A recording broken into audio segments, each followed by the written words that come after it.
السلام عليكم ورحمة الله وبركاته.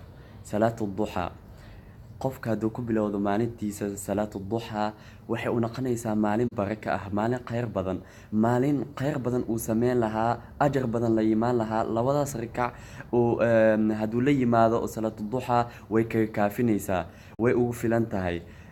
Waa runtii ajar badan ayuu nabiga sallallahu alayhi wasallam ku sheegay. Asxaabo badan, abi darda, abi hurayra ayaa nabiga sallallahu alayhi wasallam ula dardaarmay inaysan dhaafin salaatu duxa. waa runtii waxaana la dugtaa yani qoraxda markay soo baxdo 15 daqiiqo kadib ayaa la bilaabo waqtiga ay bilaabmaysaa ilaa waxay ku eg tahay salaad duhurka la gaara intaysan la gaarin 15 daqiiqo ka hor ayay ku eg tahay. Marka qofku waxaa fiican inuu waqti hadduu helo inuu la yimaado. waa 2 rakac ayay ugu yartahay ilaa 12 rakac ayaa la dukan karaa ay sheegaan fuqahada. Marka waxaa fiican qofka inuu ku dadaalo 2daas rakac oo